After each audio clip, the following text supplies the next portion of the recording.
I'm wondering, when are white people going to start listening to the black community? When are we going to admit that they were right about Trump? They were right during the civil rights era. They were right about abolition. And now we know, now we can see they've been right about Trump all along. They got our attention during the George Floyd protests, but we didn't listen. We were just like fair weather fans. But if we could ever get behind this community, if we could ever draw from their wisdom and their knowledge of what America really is at the cellular level, because they've seen this all along, and there is so much we could learn if we would just humble ourselves and move out of the spotlight just for a moment and let them speak. Greetings everyone, welcome back to my YouTube channel once again. And in today's episode we are seeing that the white community in the United States is actually admitting that the black community was right all this time about Trump, and this comes after radical changes that have been experienced in America, and in which some of the whites who directly voted for Trump are actually actively experiencing it. Kindly watch the rest of this episode while I come with my commentaries at the end of it, and don't forget to hit the like, subscribe and the share button. Okay, I want to take a moment to say thank you to Donald Trump, not out of praise, but out of truth. Because while you rip through every part of this government, tearing down justice, equality, and fairness under the fake excuse of fighting DEI fraud, what you're really doing is confirming what black folks have been saying for generations. America was built on racism, fueled by fear and sustained by white supremacy. You've exposed it all. The masks are off. The polite racism, the fake allyship, the colorblind lies, it's all gone. Now we see it raw and unfiltered. You're not just targeting policy, you're targeting people. Black people, brown people, marginalized communities. And the wild part, we make up the smallest portion of this country, yet somehow we are the biggest threat to the lie that white supremacy built. That should tell you everything. You're afraid not of violence, not of replacement, but of the power we hold even when we have nothing. You see the way our culture, our brilliance, our resilience, our excellence continues to shape this country, even when it tries to erase us. Donald Trump is just the loudest version of a system that's always been in place. He is the living, breathing proof that this country was never designed with us in mind. And yet, we continue to define it. So thank you, Donald, for exposing what so many tried to deny, for showing the world that the fear of black greatness is real, for proving that racism isn't in our imagination, it's in the fabric of this nation. And to my people, we don't have to fight to prove our worth. He's doing that for us. All we have to do is stand firm, stay awake, and know that the truth is finally louder than the lie. We are not broken. We are not the problem. We are the evidence of the power that this country can contain. Let that truth ring louder than its hate. Y'all want to know one thing that I really, really love about this election?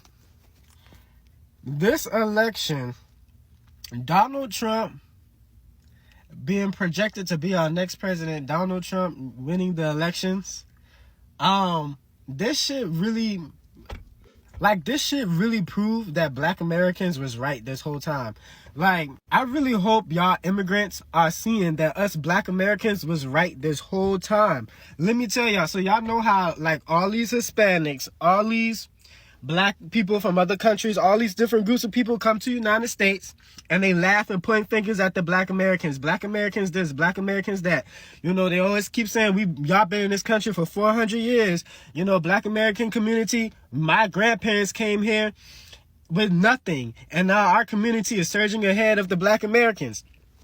And black people in America, we keep trying to tell y'all other groups of people get funding, get loans, get grants, get opportunities because America was looking out for y'all to smite black Americans because they were angry at our grandparents for changing the country so that y'all other groups of people could come here. Now walk with me on this. I feel like, because y'all know how everybody's confused right now. Everybody's like, well, why did all of these Hispanics vote for Donald Trump? If Donald Trump don't like Hispanics and he's trying to deport people. Well, everybody knew that Donald Trump is a racist, right? I think that a lot of other people of color who voted for Donald Trump they expected him to immediately put black people on the bottom, because black Americans, we have always been America's scapegoat.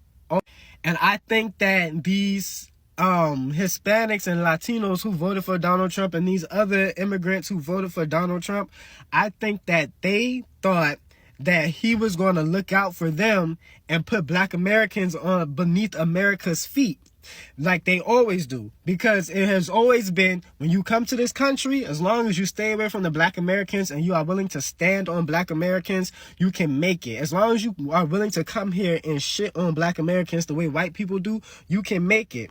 And so when they voted for Donald Trump, it's almost like they thought that him being racist only applied to black people for whatever reason. And now that this man done so-called won the elections, and they are already starting to propose laws, they're starting to denaturalize citizens. They're trying to send people back to the countries that they came from, and they are trying to come up with laws to denaturalize people who are the children and grandchildren of immigrants. Now these immigrants are like panicking. But look at the black Americans, because you know why? We from here. We was not immigrants. We from here. And we've been trying to tell y'all this whole time. This country don't give a fuck about y'all. This country don't like y'all. This country don't give a damn about y'all. They only looked out for y'all so that they could keep us divided. A lot of people don't know that when other groups of people first immigrated to the United States, when the black nationalist movement was going on, a lot of immigrants were a part of the black nationalist movement, non-black immigrants. And like now, it's like all this division going on where other groups of people don't want to be associated with African Americans. And so now that Donald Trump is getting ready to take office, or that's what it's looking like right now, right? That's what it's looking like. He's trying to get ready to take office because he's proposed to be the next president. Now they're coming up with these laws to denaturalize people. And now these same immigrants who thought that they could spend the rest of their time in this country standing on black people's backs, they're at threat of being sent back to the countries that they came from, or being sent back to countries that they never been to because they were born here. And look at us African Americans. We sitting here watching y'all look stupid. Once again, black Americans, black people, we almost saved y'all asses, just like our grandparents did. And y'all put y'all foot in y'all own mouth, and now y'all panicking because the president that y'all voted for don't fucking want y'all ass here. You want me to care now. Now that Trump is back in office. Now y'all want to dust off the word reparations like it ain't been collecting dust under your desk for decades. Nah, I see the game and I'm not playing it. You had time, you had power, you had control, and what did you do? Disrespect from top to bottom, public and private, loud and proud. Let me remind you, you let gay men threaten straight black men sexually on national TV. Lil Nas X literally said y'all next after lap dancing Satan. Saucy Santana told us if we want to hit this booty, better do our civic duty. And instead of calling it out, y'all clapped. You made it clear. If you a straight, masculine, God-fearing black man, you're the enemy, unless you bow to rainbows, feminism, or groupthink. You push the narrative that black men are the white men of the black community, as if we're oppressors for not simping to every agenda you push. You said black men are too emotional, misogynistic, the weak link, and need to be put in check. You called us dusty, bullet bags, and trash panda on TikTok and Twitter, and your media said nothing.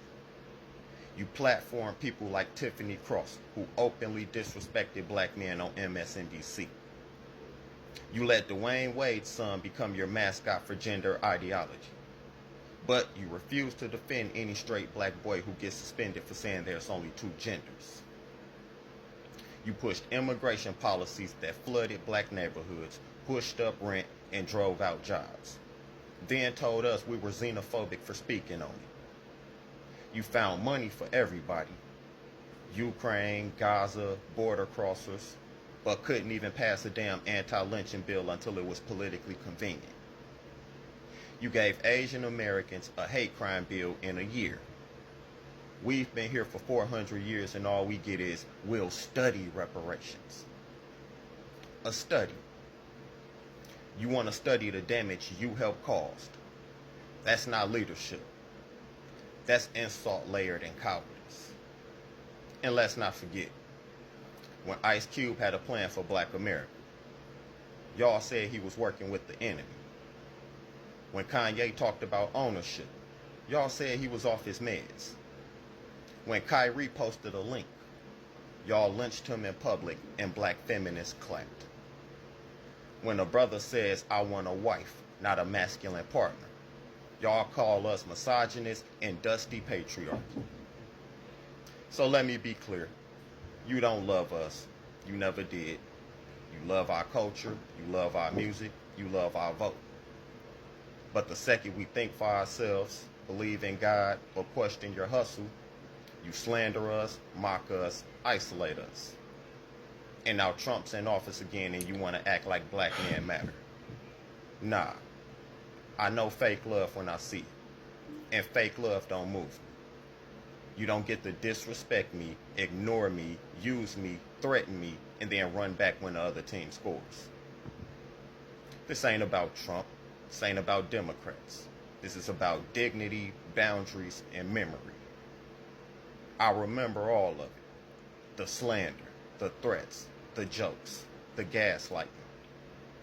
Y'all tried to replace righteous masculinity with rainbow confusion. Y'all tried to guilt trip God out of some of us. Y'all tried to erase from me my own damn story. But now that your little empire's shaking, you suddenly remember my name. Nah, I'm off that for good. No more loyalty to betrayal.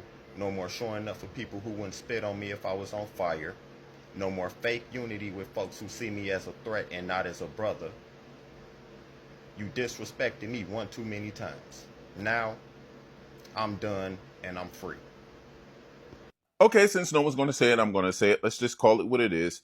This Trump administration isn't some showcase of brilliance or strategy or moral authority. It is a showcase of white mediocrity, broadcast for the entire world to see. If you think about it, they scream about being the greatest. They scream about being the smartest, the most patriotic. But when the spotlight hits them, what do we see?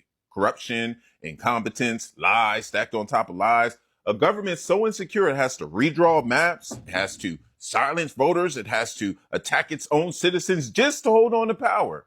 And the world is watching. Countries overseas are looking at America, shaking their heads saying, this is America? This is what we were told was the standard for democracy? Because for centuries, whiteness carried itself alongside synonymous with excellence, while dismissing Black and brown excellence as inferior. But Trump's administration has blown that myth to pieces because globally, people see it now. Whiteness in power doesn't guarantee wisdom. It doesn't guarantee justice. It doesn't even guarantee competence. All it guarantees is access. Access, handed down through a rigged system that protects mediocrity as long as it wears the right skin. So let's be clear. This ain't about every white person. But it is about the fact that Trump has exposed the truth, that the old story of white superiority was never superiority at all. It was all smoke and mirrors. And now the smoke has cleared. So what comes next, right? If America wants respect on the world stage again, it won't come through Trump. It won't come through clinging to whiteness. It will come through honesty, justice, and multiracial democracy that values talent, not skin. Because the global stage just learned what we've always known. When you strip away the privilege, white mediocrity can't hold a candle to Black excellence. It wouldn't matter. Listen, it wouldn't change anything. It won't make anybody feel, it won't make us feel any better. But it would just be, I don't even know the word. I'm a writer. I can't find the word right now. But it would be something to just have an acknowledgement that Black people were right. We were right. Like we have sat in judgment of this nation and what it is, and all the worst attributes of this nation that we've always said were always there, and we were always gaslit that it wasn't there. You see it all being actualized under the Trump administration. The military weaponized against us, a whole new military created to get us, right? And not that they're not getting other citizens, particularly Latino, Hispanic citizens, immigrants and citizens. But where you find black people, you find his personal military.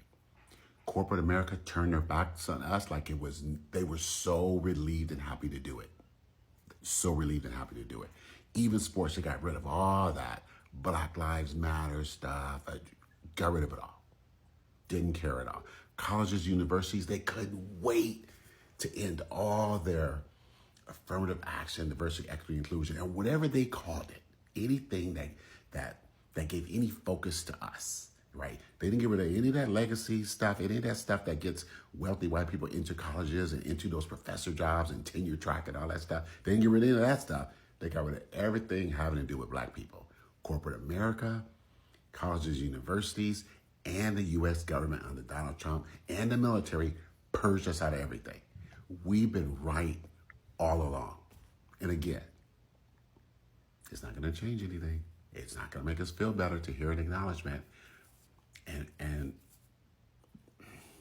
I don't even know if I want to hear it, but I think I would like to say that every other minority in this country, every other one, every other non-black minority in this country, wherever you hail from, wherever your people from, it doesn't matter.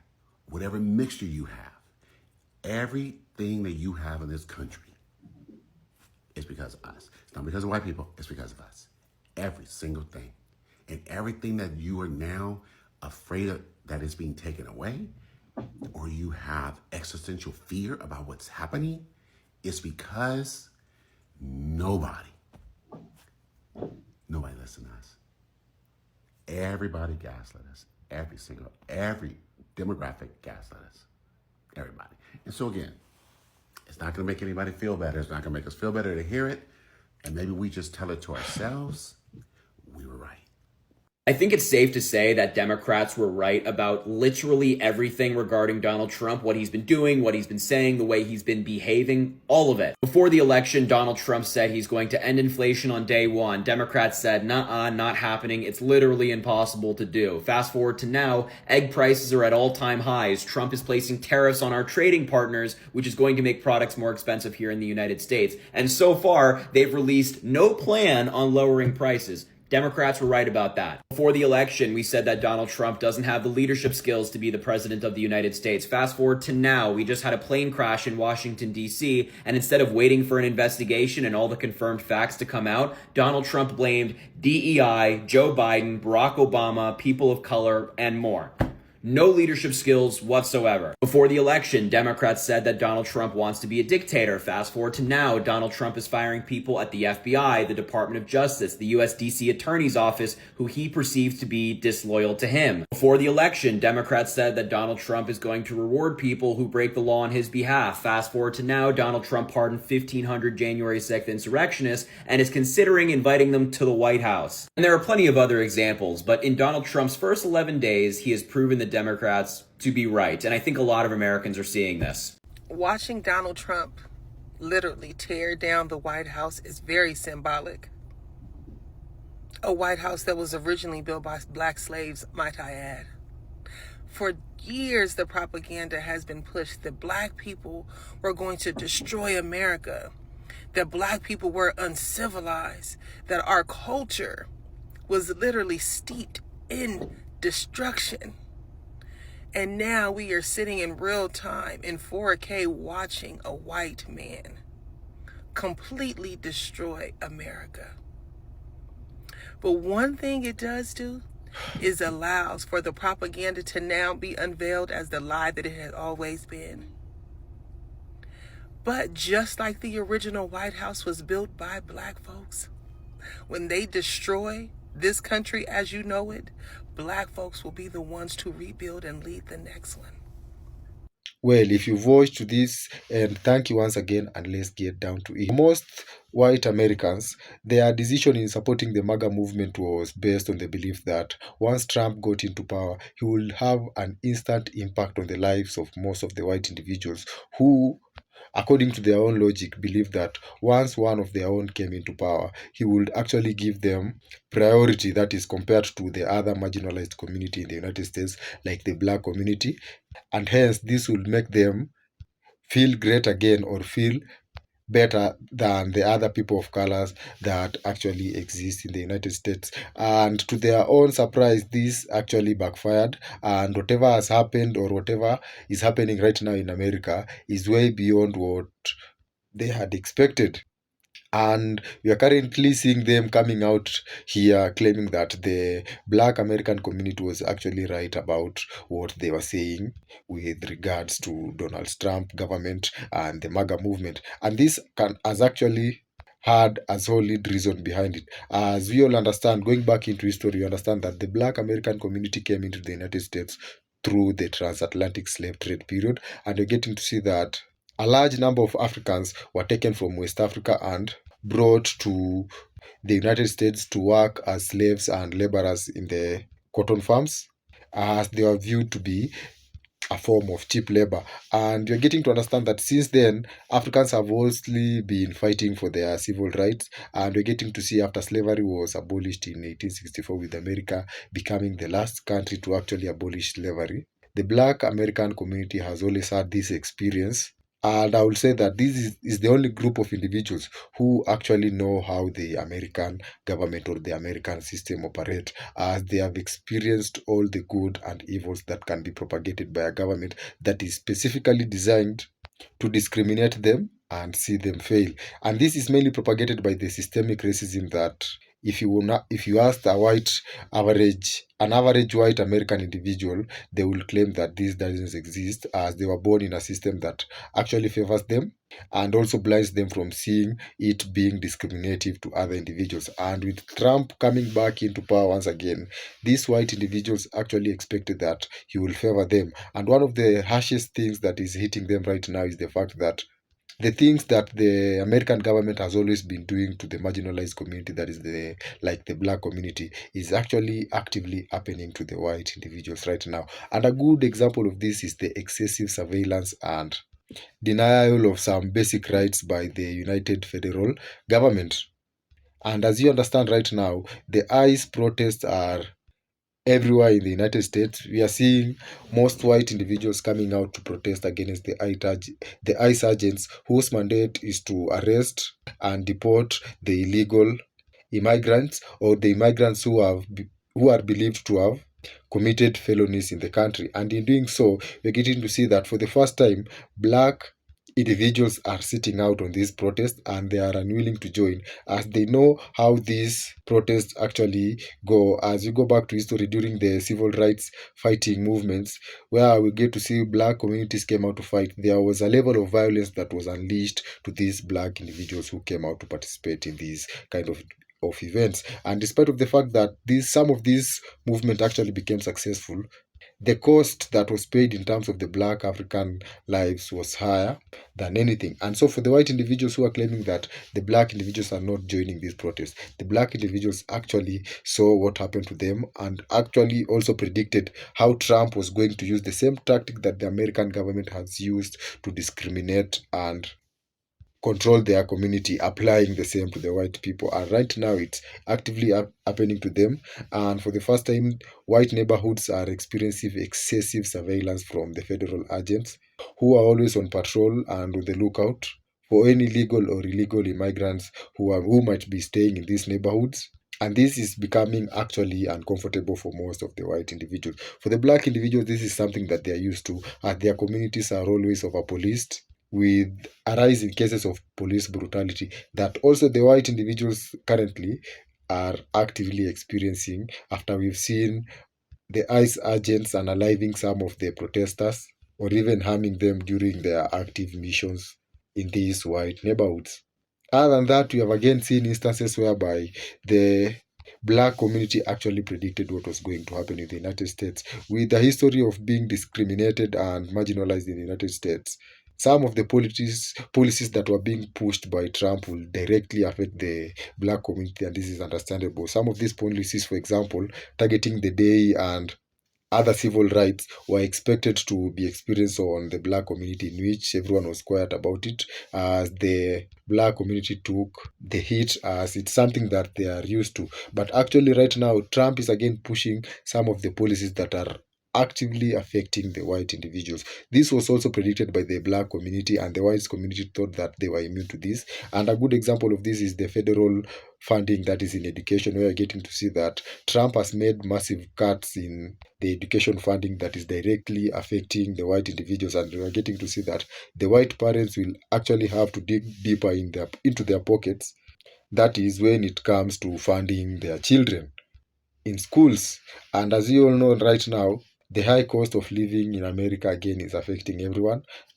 That is, it includes everyone who voted or did not vote for Trump. And for the black American communities, this is their I told you so moment, as they saw all of these coming to pass in America once Trump came into power. And the last example that I'll use of a far moment that the black American community actually predicted is the fact that Trump's government will not instantly fix the high inflation and the rising cost of living that the Americans were experiencing. You know, for the MAGA movement, one of the major manifestos that they used and sold to the American people was the fact that once Trump came into power, there will be an immediate impact on the economy, and most Americans were going to experience an instant change in the economy. That is, the cost of living will go lower, and also the inflation rate would also go down. But to their surprise, this is not happening. And you're noticing that these promises is what made most of the